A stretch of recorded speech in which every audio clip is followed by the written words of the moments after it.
Prochaine vidéo sur les fonctions, on va parler d'extréma. Alors, veuillez noter que je parle d'extréma et non d'extrémum avec un S, puisque étymologiquement, c'est comme ça qu'on forme le pluriel du terme extrémum.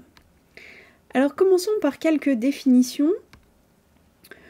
On dit que grand M est un majorant de F sur I pouvant être le domaine de définition complet ou un intervalle ou une partie plus petite de ce domaine de définition. Donc on dit que M est un majorant de F sur I, si et seulement si, pour tout X dans grand I, eh bien on a F de X qui est plus petit ou égal à M. On dit au contraire que petit m est un minorant de f sur i, si et seulement si, pour tout x dans i, f de x est cette fois plus grand ou égal à m.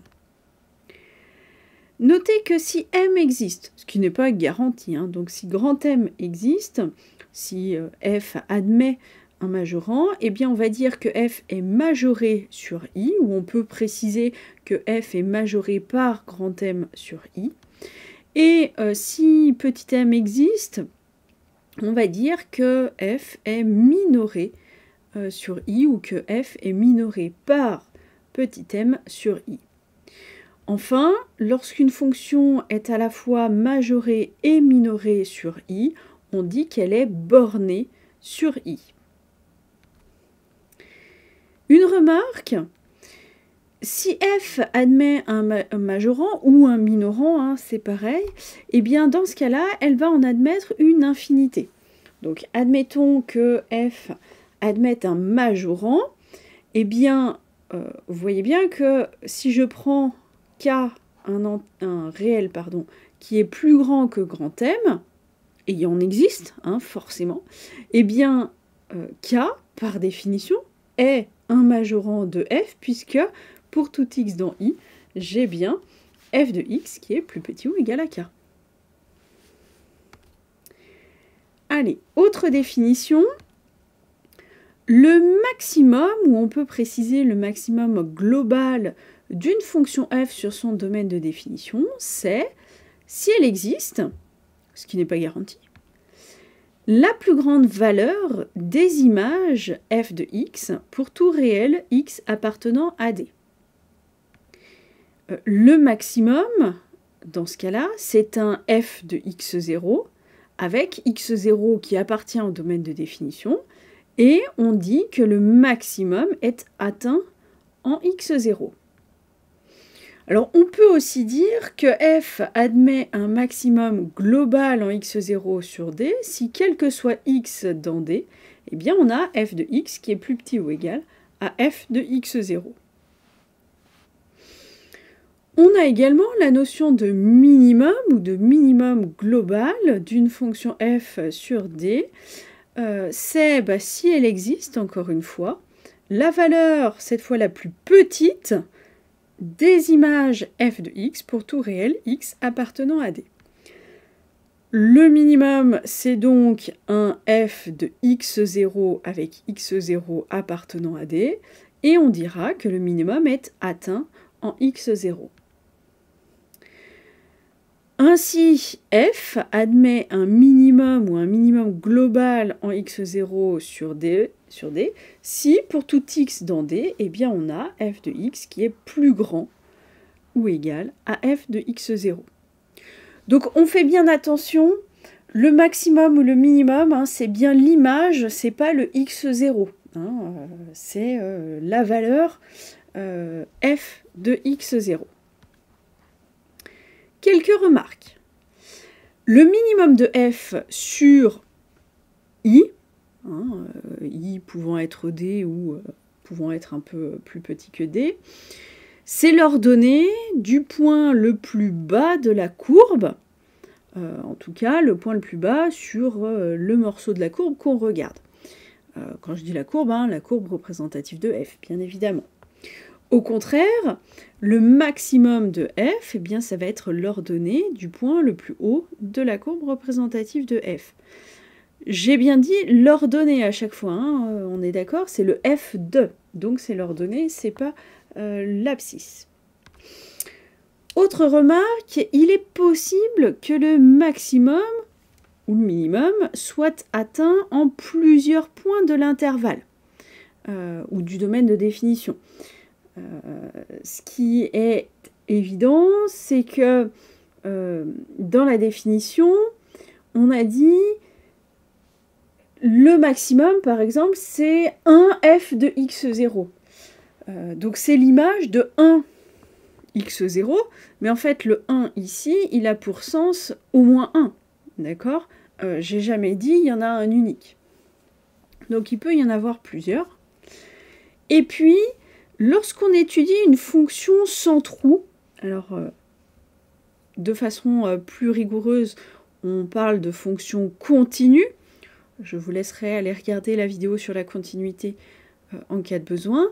Donc lorsqu'on étudie une fonction continue sur un intervalle fermé, eh bien, on a toujours un maximum et un minimum.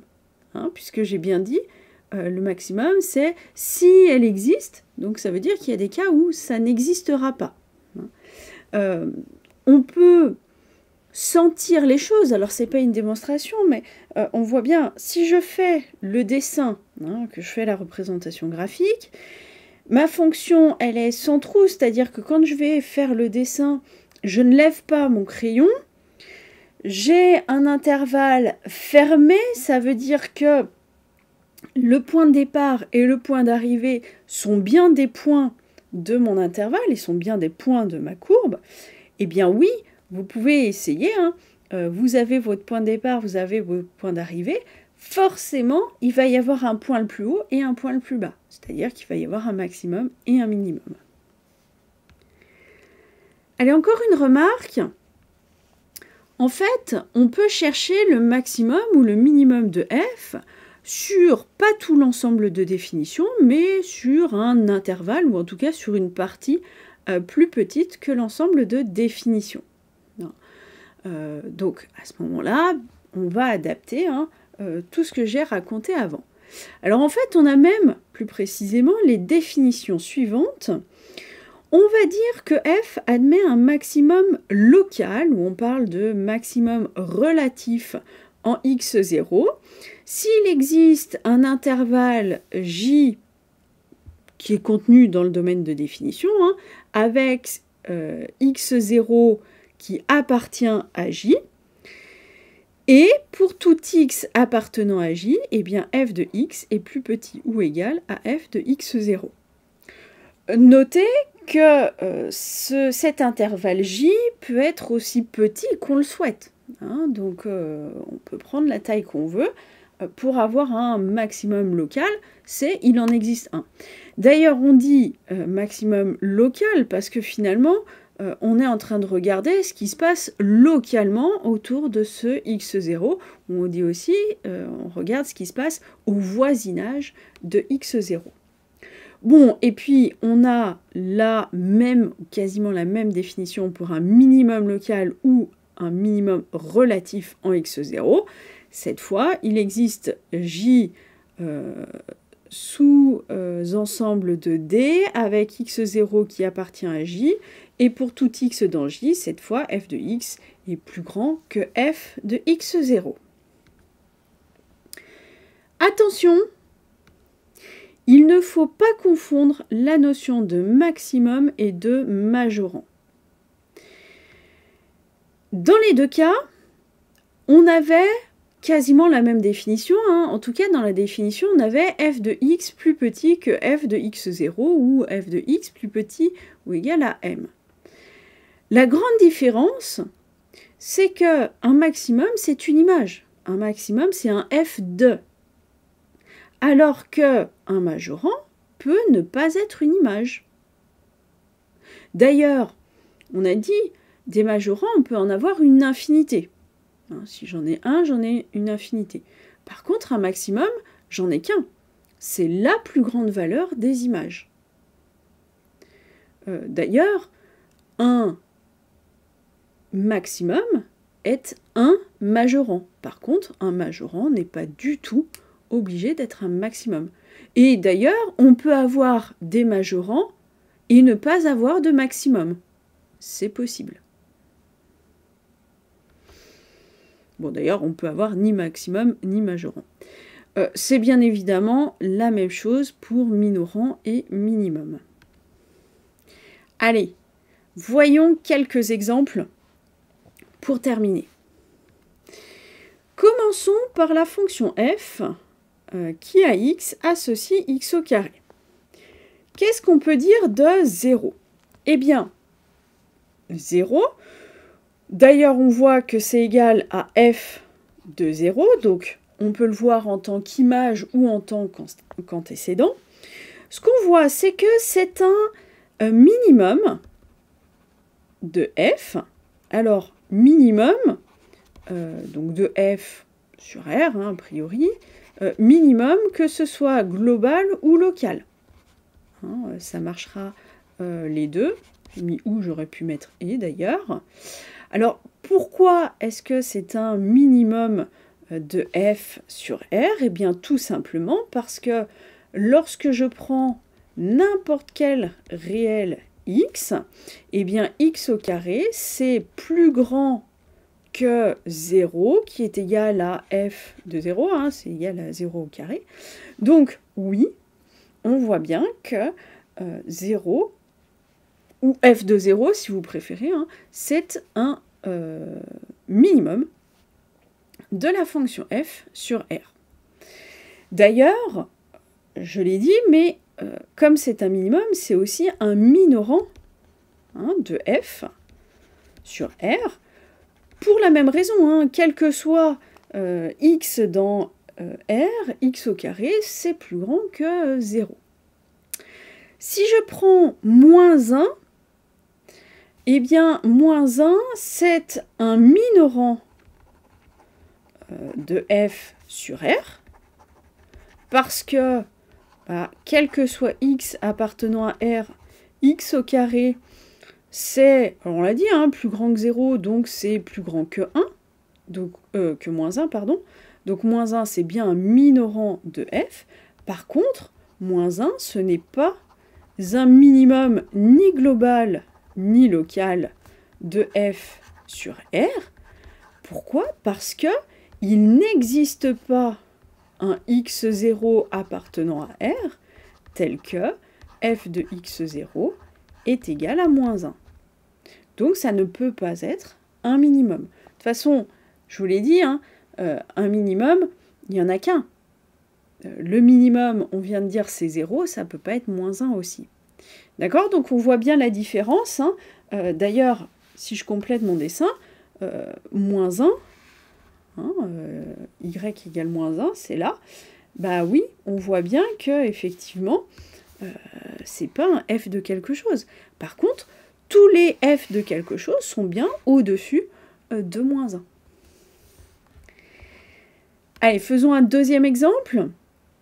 On prend g, qui est la fonction qui a x, associe x cube. Qu'est-ce qu'on peut dire de 0? Eh bien, 0, on peut dire que c'est un minorant, un minimum local de f sur R plus, parce que, quel que soit x appartenant à R plus, x cube, ça va être positif, et 0, à nouveau, 0, c'est g de 0. Oui, donc minimum local de g, pardon.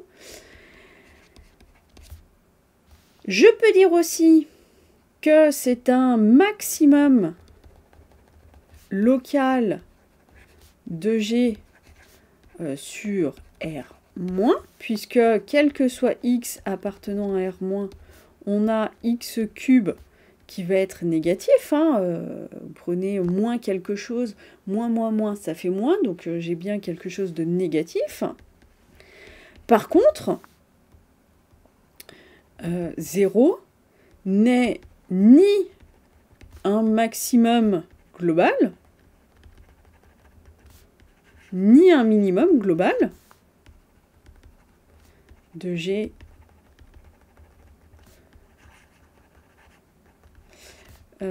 sur R, puisque tout simplement, hein, on peut prendre g de moins 1 qui vaut moins 1, qui est plus petit que 0, strictement. Donc ça veut dire que 0, ça ne peut pas être un minimum global de g. Et puis, on a également g de 1 qui vaut 1, qui est strictement plus grand que 0, donc g ne peut pas être, donc 0 ne peut pas être un maximum global de g sur R. Notez que ici, j'ai noté minimum local de g sur R+. Si on considère que g, c'est la fonction qui est définie sur R+, hein, avec la même définition, à ce moment-là, bon, bah, j'aurai un minimum global sur le domaine de définition. Hein, mais là, comme j'ai dit que g était défini sur grand R, ça ne peut pas être un minimum global. Notez que 0 n'est pas non plus un minorant ni un majorant, en tout cas pas si on considère la fonction définie sur tout R.